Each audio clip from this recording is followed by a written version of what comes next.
Amen. Magandang hapon po sa lahat. Salamat po sa ating Panginoon at tayong ay muli niyang pinagbuklod-buklod upang sa araw ng pagpupuri na ito ay punong-puno tayo ng pag-asa, kagalakan at punong-puno ng pasasalamat sa Panginoon. Kanina umaga po talaga nervous po kasi meron foreigner kanina sa Salia. Hindi po sanay mag-English. Kaya ano lang, pero praise God kasi talagang si God pa rin talagang nag-o-orchestra ng ating pag-sapo. Kaya tayo po ay tumayo at ating pupurihin ang ating Panginoon as we sing this song as an opening song for our praise and worship.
muli tayo nagtipon sa hapong ito.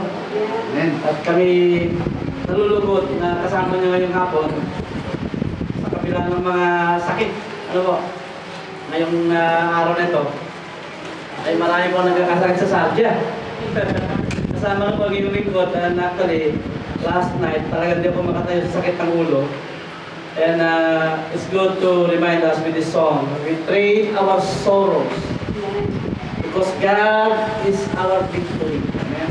Hindi tayo magagapi ng away sapagkat ang Panginoon na sa atin. Kung kaya we trade our sorrows and we are expectant to be in this place for this moment.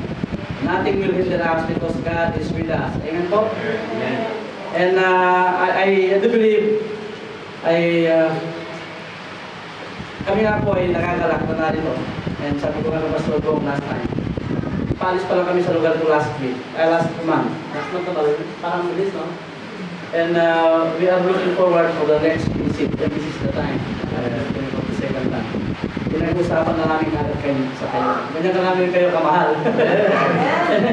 And truly God is putting that in our hearts. That's why we are so glad na parang ang lapit ng Sarja towards Arcaiba. Gulat niya ako, nagulat pa sa akin si Kuya Bigan. Bilis ng tumakbo eh. So, let's bow down in prayer. Heavenly Father, once again, we honor you, Lord God, for your presence. We come before you with humble heart, Lord God, to worship you and adore you. As we listen to your word, Lord God, you sing us your mouthpiece to bring your word to your people, to your children, Lord God. Your name is exalted, Lord God. Your name is glorified. And pray, Lord God, you are the one to be exalted alone in every lives of every member of this church. Dalangin po namin, Panginoon, as you guide us, you may open our hearts, our ears, as we listen to your word, Lord God, and even us to magnify your name, Lord God, in every word that we're going to hear from you. Thank you, Father God, for your mercy, Lord God. Just be as your mouthpiece behind your cross, you hide me, Panginoon, as you only be the one to be magnified. In Jesus' name, amen. I do believe meron kayong series na tinatakbo, which is the fruit of the Spirit. And I was discussing this with Pastor Bong because ako'y nanonood din sa inyong live. Sabi nakadala talaga sapagkat napaganda ng inyong series. And at dahil magandal ako, sabi ko, Pastor, baka di ko maubos yung isang oras pag-deliver na isang topic. Papatalastasan ko muna yung inyong series, but to put it back in a context of fruit of the Spirit, in Galatians chapter 5. And because many people think in the world, sa kamunduang ibabaw, ay ang tingin nila, hindi nila kailangan ng Panginoon. Ang karamihan sa ating mga kakilala, kaibigan o hindi man kamag-anak, ang tingin nila din na kailangan ng Panginoon, lalo yung mga alwal sa buhay, 5 kotse, 10 bahay, ang daming negosyo. But eventually, worldly resources are not good enough to satisfy one's life. Amen po tayo yan? And this is when people will realize that they need something in life. And now we have to understand that people are designed to be in fellowship with God. We are created to depend on Him. We are created to be in fellowship with God, and we are created to worship Him alone. And we should understand, in fact, the Scripture is telling us that He has fulfilled our lives, has become complete when we are connected to God. So, sabihin niyo sa katabihan, to connected to God. Connected with God. So, in the Bible, God tells us that we need to depend on Him all the more with success or with trials. Amen?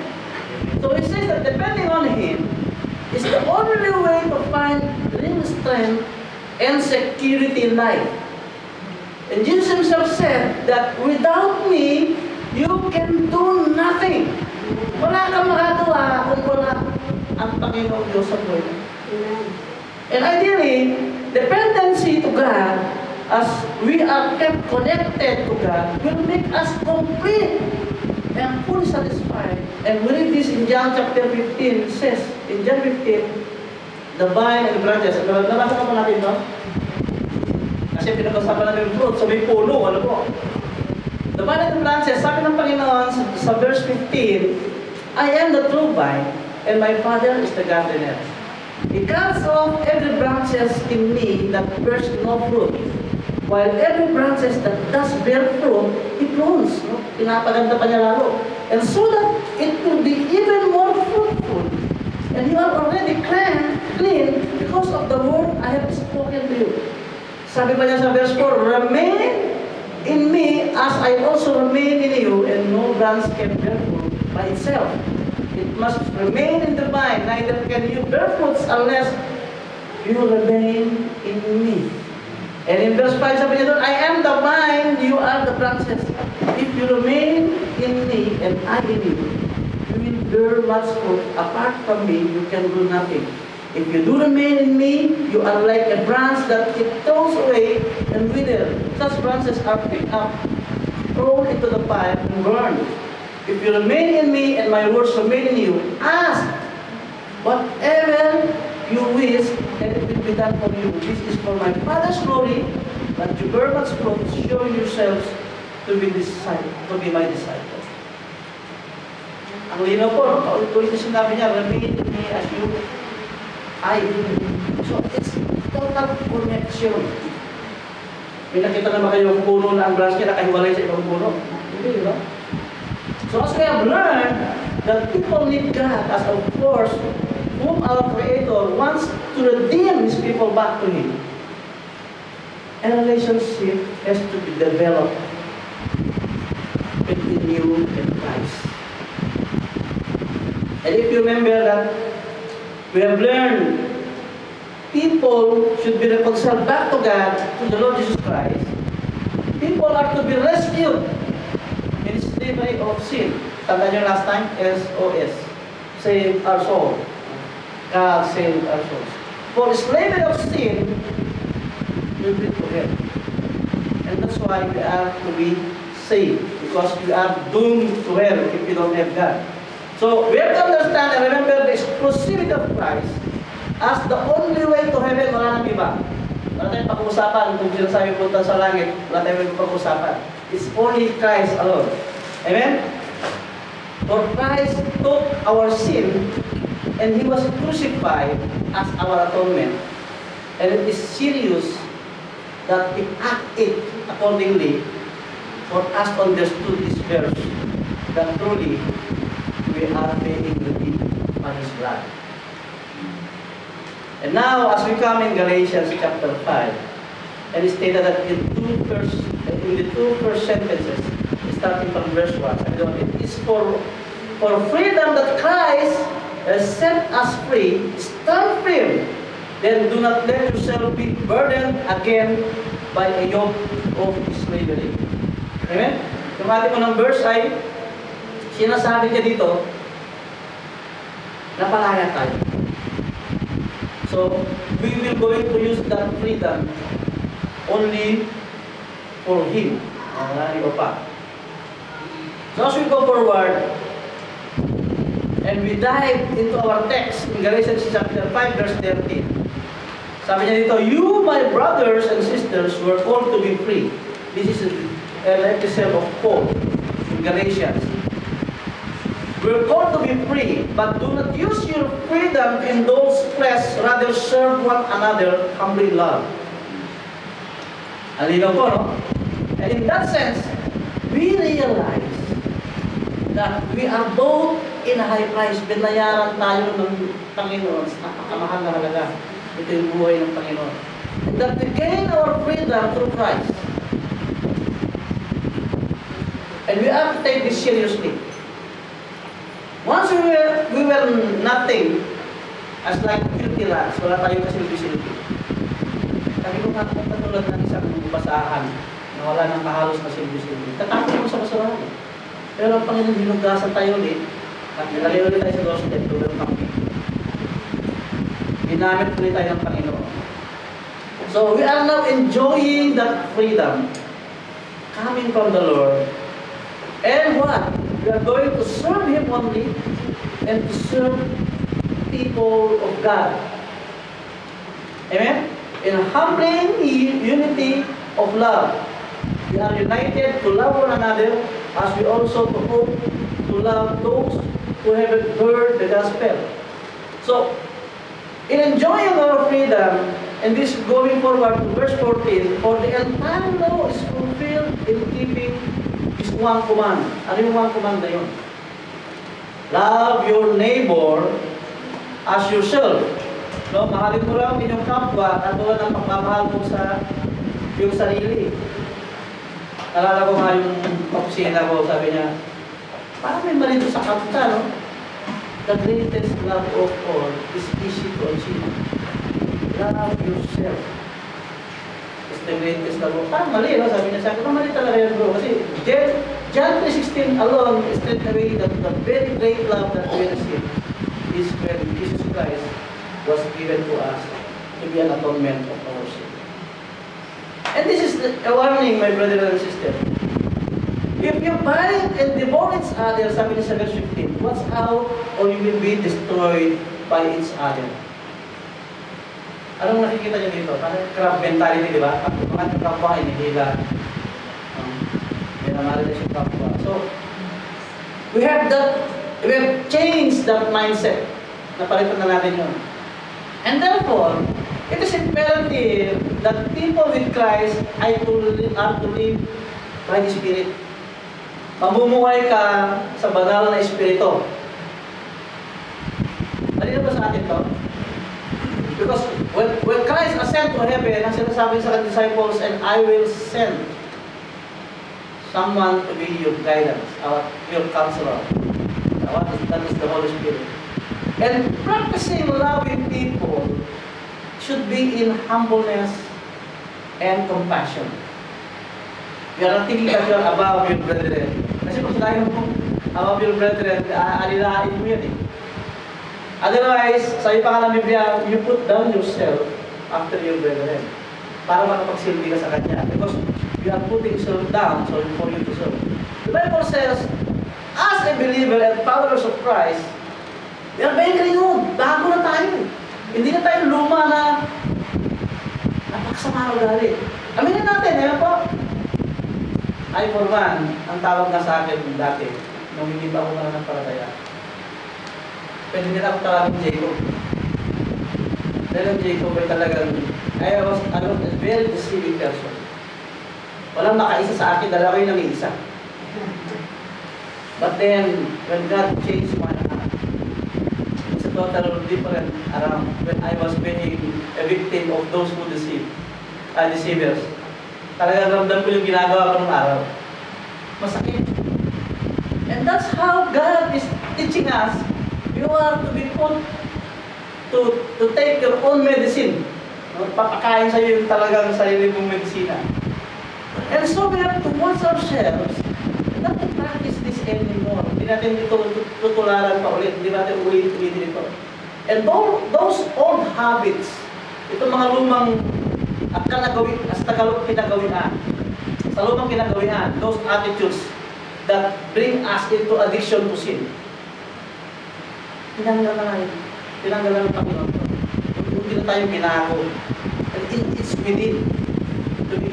From inside out, binago tayo ng Panginoon. Instead, we have to live by the Spirit and abide in the Word of God that gives life. Malinaw po sa atin yan, no? For us to experience full satisfaction, we have to indulge ourselves to what the Scripture is teaching us. And to worship by obeying what the Bible says for us to do. Mga commandments ng Panginoon. So in this way, we are not living what we were nung tayong luma pa. Without the fresh desire ang aming imapaw. Yung desire ng ating laman. But now, it's the desire of the Spirit. We are abiding by the Spirit. So as we go in verse 16, sabi doon, so I say, walk by the Spirit, and you will not gratify the desire of the flesh. For the flesh desires what is contrary to the spirit, and the spirit what is contrary to the flesh. Pareho silang kontra eh. Di ba? So they are conflict with each other so that you are not to do whatever you want. But if you are led by the Spirit, you are not under the law. Alam mo, ewan ko, kung narinig na kayo ng mga kaibigan ninyo na wala sa Panginoon, ang sabi niyo, nakakapagod na kapatid. It's very tiring. Because this world will make you tired of everything that's bring you. That this world only can offer a tiresome workmanhood. You can only find rest with God. So we have to understand that flesh and spirit are in contrast. The desire of the flesh is totally in conflict with the spirit. The desire of the flesh is for you to do the sinful nature that is a direct attack against God. And that's why the word gratify the desire of the flesh means word pressure. Pinagkita ko nga sa kanila, mga kasama ko sa kanila yung usapan namin ng opisina. Mayroon ko lang nire-realize, sabi niya, yung kantang Saving My Love for You, pag inaral mo yung lyrics, parang pala yun sa mga kabit. You see, those songs that we are not aware of na kinakanta natin pag hindi mo inaaral, they are deceitful. They are putting you in the situation where you are preaching a wrong doctrine. So, and this worldly pressure na binibigay sa atin ng mundong ibabaw will put you into sinning that will become an addiction. That's why we need a daily guidance from the Holy Spirit, as the Lord Jesus Christ tells us. Pray. Amen? So 1 Corinthians chapter 2 verse 14 says, the person without the Spirit does not accept the things that come from the Spirit of God, but consider them foolishness and cannot understand them because they are discerning only through the Spirit. So we abide with the Holy Spirit because when the Spirit leads us, we are going to enjoy the very presence of God.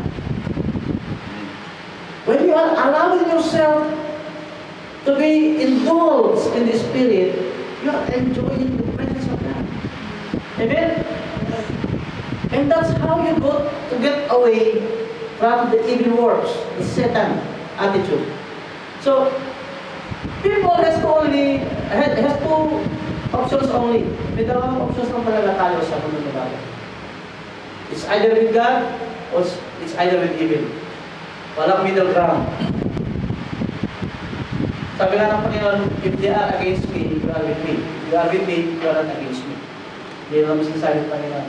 Sabi niya sa Matthew chapter 12, verse 30, whoever is not with me is against me.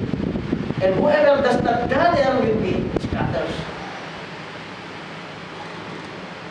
So with God, we are to abide with the example of the Lord Jesus Christ as the Holy Spirit is leading us. Kaya nga tayo nananalangin sa umaga pa lang sa ibabaw ng araw.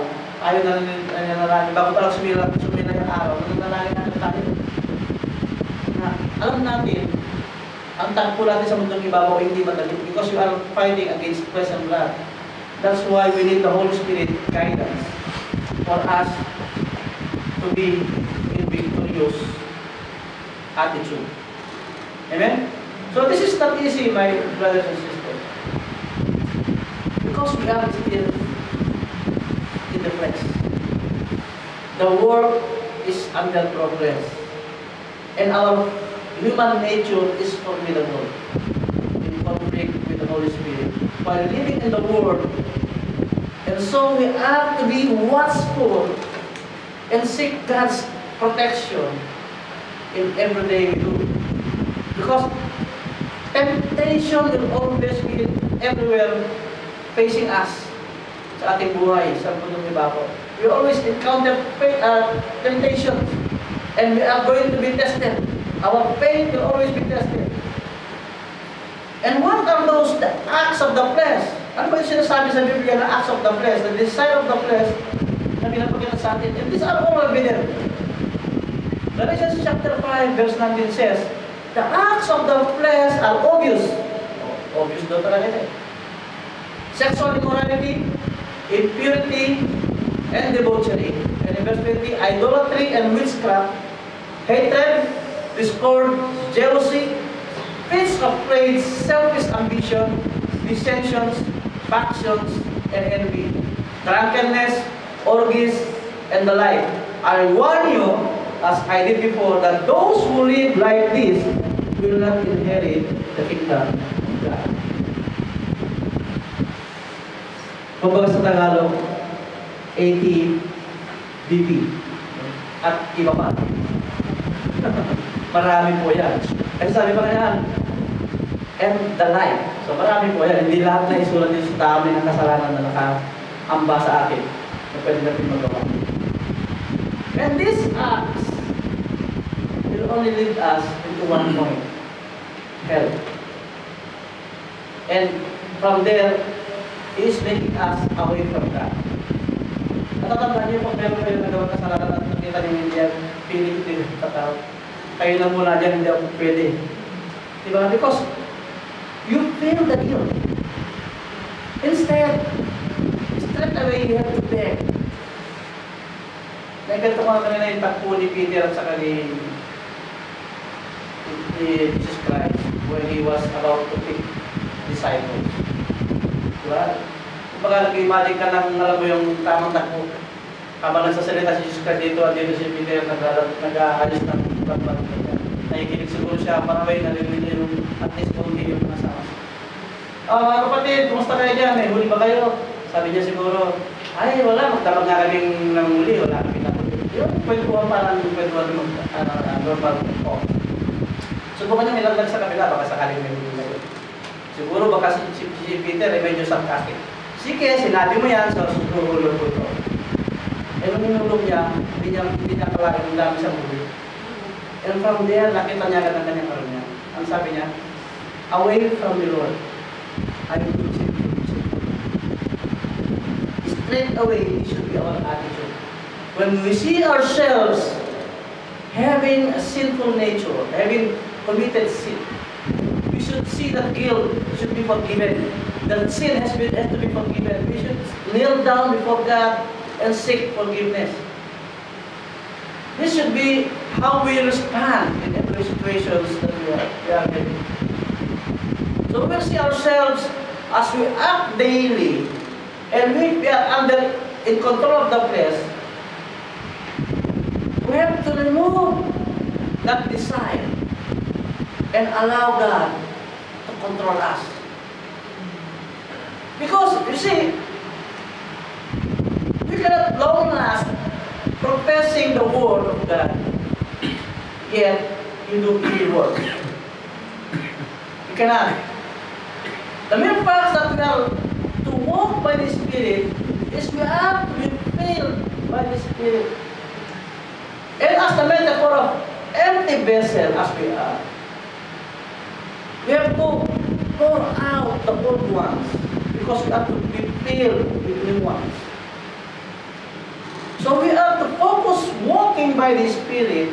It is therefore to be in obedience as we practice our lives, full of obedience to God alone. And this should be our worship, to obey God in every way of our life. Iba na yung buhay natin ngayon, kapatid. We are totally different now. So we are at war against flesh desire. As we are now called as children of God, then we have to be disciplined and kept fighting as we wear this armor of God every day. We are not conforming with the world anymore. Hindi na tayo sa mundong ibabaw. We are now to be transformed as what Romans 12, 1 to 3 says, is to always renew our mind day by day and being renewed by God, making us fresh every day. And we are not into a pattern of this world anymore. We are now called living sacrifice, holy and pleasing to God. Amen? We have to learn our lessons as the Lord Jesus Christ taught us in the Bible, and taking us that in John 15, we have to be prone, we have to be connected always. And as we remain with God, we have to study His Word as He is the vine and we are His branches. Amen?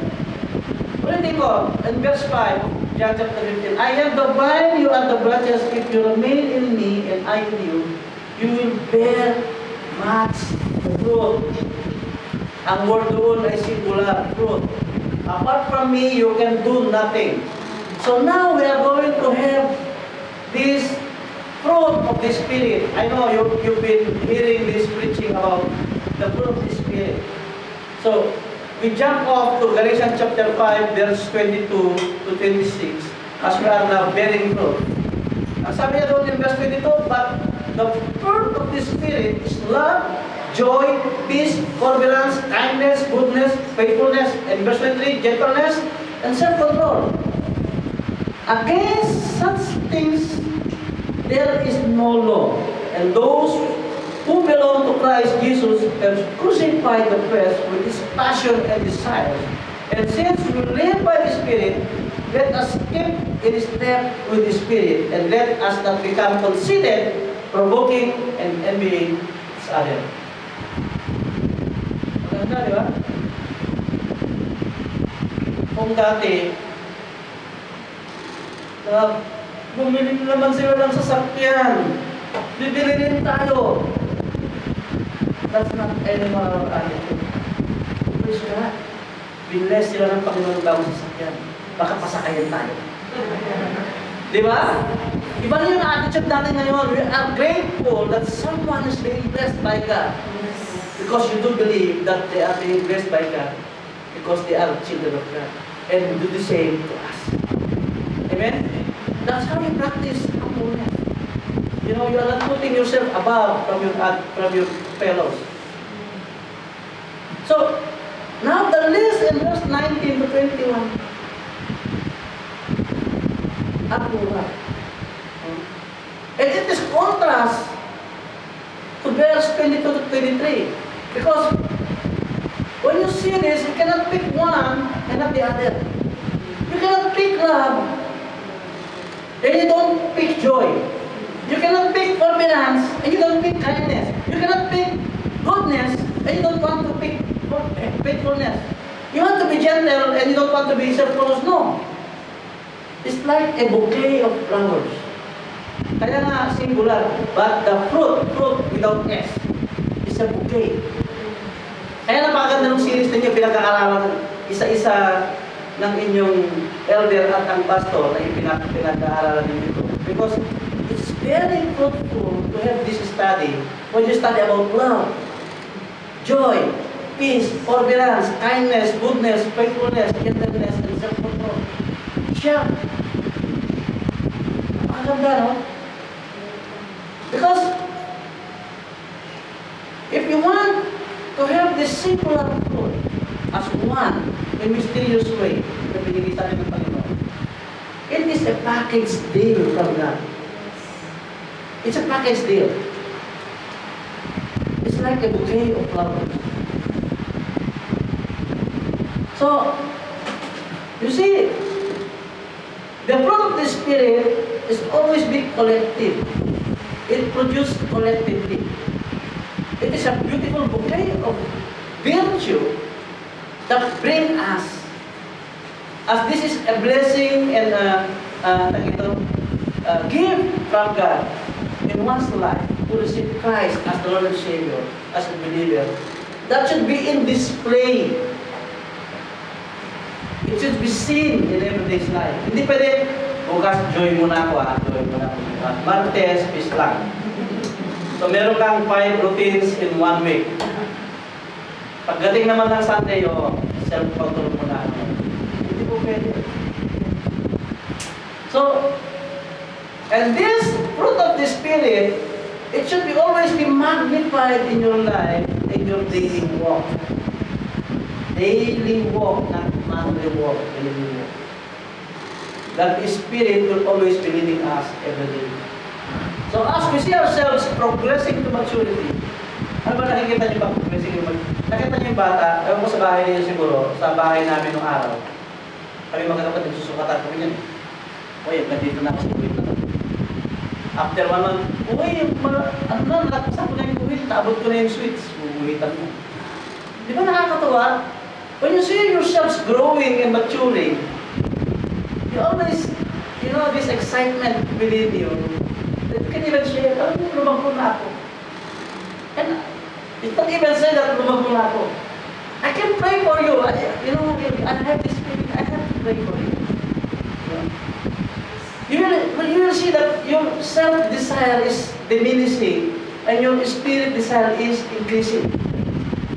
Tama natin? Yung bang gusto mo natin manood ng pornography, ngayon hindi na. Nasuklap na ngayon ito.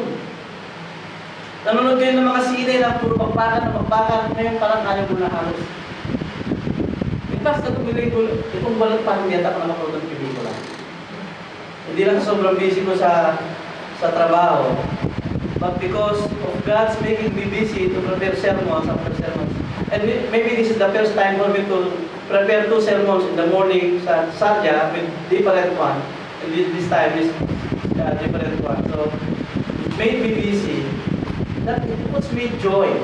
Na kahit masakit yung ulo ko kagabi, alam ko bukas andito ako. Hindi pwede mawala ako dito. Because God allows me to do that to happen. That desire in my heart is even to invite everybody in Sarja to be with us. So, walking in this Spirit will always manifest through extreme side of our lives.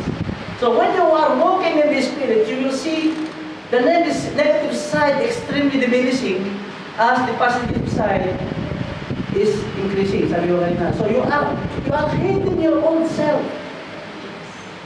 That is the extreme teaching of this radical teaching of Jesus Christ. You are not with me unless you hate yourself. You are not with me unless you hate your mother and your father. Of course, you are not hating your mother in per se, but meaning to say, you are loving God all the more than anything else. God is your priority. And sabi ko nga kanina sa umaga, wala din sa preaching natin, sa Sarja, we have 3 checking sa ating buhay mananampalataya. Number 1, you should have that love. That hatred in you has changed to love God all the more. What is your affection now? What is your priority in life now? What is your asa ka na busy ngayon? Second is humbleness. When you see yourselves that you're like a filthy rag being used again, in Ephesians chapter 2, it will always be noticed that by grace alone. Magpapatirapakan natin sa Panginoon because without God, grace and mercy, we are nothing. And the third is obedience. Obedience will always be there. You have to obey God in every day of your life. Anak, magpakabait ka. Anak, magpakabait. Like a mother, like a father to us. Like a parent. Mag-ingat ka. Of course, kung gusto tayo mag-ingat ka, mag-gawin mo. You seek wisdom where? God. God is telling you to keep His commandments.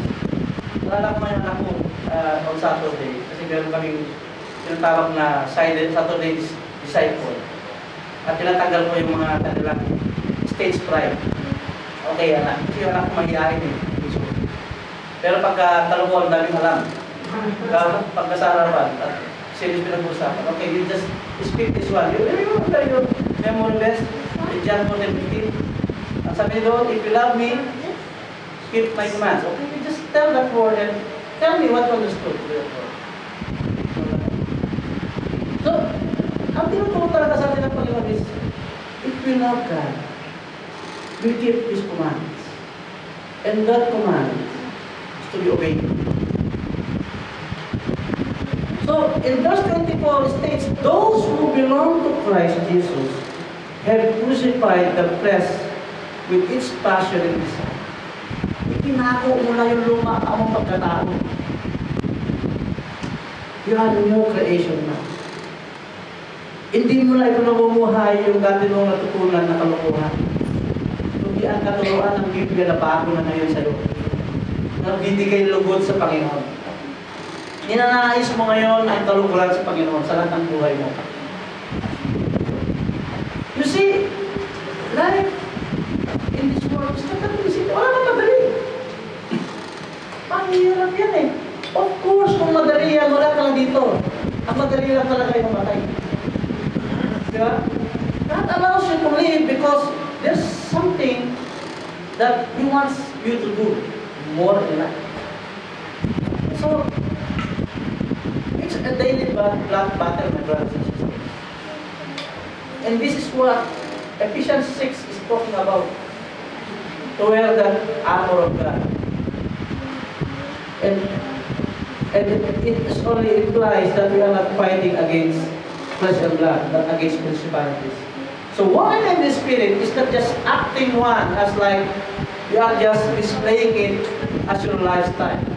In fact, those you have heard a while ago, the verses that we have heard, the fruit of the Spirit, this characterized as a Christian, is also a weapon against enemy. So, and we are doing this not because we are just displaying what is good to people. We are doing this because what verse 8 of John 15 says, this is to my Father's glory, that you bear much fruit, showing yourself to be my disciples. You are professing Christianity not because you want to be exalted, but rather you're humbling yourself before God, for people, because you want God to be exalted in your life. Ang Panginoon ang siyang mamagnify. So we are to throw away all those fleshly desires as we bear much fruit in life, that we only glorify the Father in heaven. My brothers and sisters, we are called to live a life pleasing to God. Amen? And this we can say as we read in 1 Thessalonians chapter 4 verse 1 it says in 3a. 1 Thessalonians chapter 4 verse 1 to 3a, as we live a life pleasing to God. As for other matters, sabi ni Lord, brothers and sisters, we instructed you how to live in order to please God, as in fact you are living. Now we ask you and urge you in the Lord Jesus to do this more and more, for you to know what instructions we gave you by the authority of the Lord Jesus Christ. It is God will that you should be sanctified. A simple definition of sanctification is to walk worthy of your salvation. You are working because you are being in walk with the Holy Spirit. So match your behavior with your theology. So match your obedience with your belief. Match yourself with your convictions from God. That's sanctification is all about. You are living your identification in Christ. That's why we are called ambassadors. Ambassadors represents what he represents. Pag ambassador ka ng Pilipinas, you are representing Philippines. When you are ambassadors of UAE, you are representing UAE. When you are ambassadors of Christ, you are representing Christ. You are a living testimony to what God have done to your life. Pinago ka ng Diyos. Araw-araw. So Christian living is not limited with the knowledge or information that we have learned across all His teachings in the Bible, unless we are putting them in practice wholeheartedly. Ang lahat ng inaral natin ito ay walang kabuluhan kung hindi natin ito gagawin para sa ikalulugod ng ating Diyos na banal sa kalangitan. Amen? So, as Paul wrote in the Bible in Philippians 2, verse 12 to 13, it says, "Therefore, my dear friends, as you have always obeyed, not only in my presence, but now much more in my absence, continue to work out your salvation with fear and trembling. For it is God who works in you to will and to act in order to fulfill His good purpose." That's what it says. We have to work out our salvation. It's not just sleeping around the corner. Our salvation is not because of our good works. Good works is just a fruit of our salvation. And according to Paul, we are to be judged by our works. The evidence of our belief should be judged one day.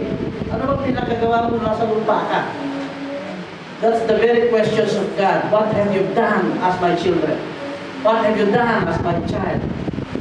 Have you honored me with your lips only? So our life is that to manifest these good works is because it is the fruit of salvation. Bunga ito ng ating kaligtasan na binigay sa ating Panginoon. Saan po niya ibig sabihin? Mayaman ka, halimbawa, may kinuha ka sa iyong katulong na wala. As in, wala siya. Pag-aaralin mo siya lahat. Kahit wala ka sa bahay, panindihan niya. Kasi nakita niya yung halaga na binigay mo sa kanya. Same thing with us. We were nothing. But because God gave us now a good life, we are now something to be shine upon people. Amen? So the best way to explain this transformation, and it is the passion to obey and honor Him. The best way to explain this is when you read Ephesians chapter 2, verse 8 to 10.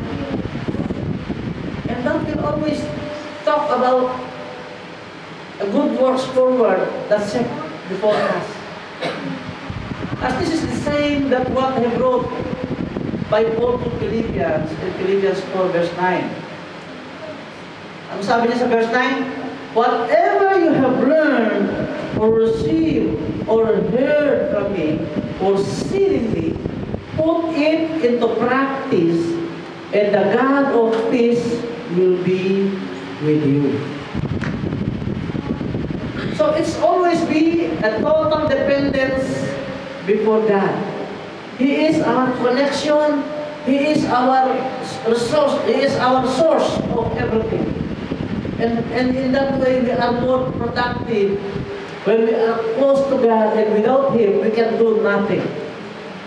The relationship we have is personal with Christ. And therefore, it should be evidently fruitful and progressive.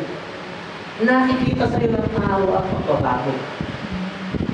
And not because you want them only to display your good works, but because you are telling them we are in service with a God who created everything, who allows us to do these things. So as to practice our Christian life, we will always be excited and with full commitment to the Lord Jesus Christ as the Holy Spirit is guiding us in every day of our life. And therefore, we strive to study the Scriptures. And there, It will allow us to grow spiritually and to practice this every day of our lives. That's what it states. And be disciplined to act as one, compassionate in humility and love to God Almighty. Let us pray. Heavenly Father, tunay nga Panginoon, without you, we cannot do anything. And salamat po Diyos for that connection. As you are the branch, as you are the vine and we are the branches, as the Father prunes us, you are the vine, we are the branches, and we are fruitful because of you. Lord, forgive our sins, O God, and help us to grow more spiritually. Help us to be mature Christian. Help us to be in your presence every day, that we come before you with humble heart, to seek you, Lord God, in every day of our lives. May you help each one of us and urge our heart to be in humble heart, to seek you more and learn about you more. And for us to live a life worthy of your calling. You have called us, O God. And with your calling, Lord God, we are to honor you and worship you in everything we do. Dalangin po namin as we progressively grow spiritually. Guide us, O God, as you protect us. Ilayo mo kami sa tukso, O God. And tulungan mo kami mamunga na siya po ang kalulugod ng Ama sa langit. Purihin ka, O Diyos, at sampayin ang ngalan mo sa mataas-taasan. Sapagkat ikaw ay mabuting Diyos. Ikaw ang Diyos na makapara sa mga anak mo, Panginoon. Ikaw ang Diyos na makapangyarihan. No one else like you. In you alone should we worship. We thank you, Father, for everything that you do. As you bless us, we always come before you in worship, with humble heart, that we magnify your name and we exalt you with every We thank you, Father, in Jesus'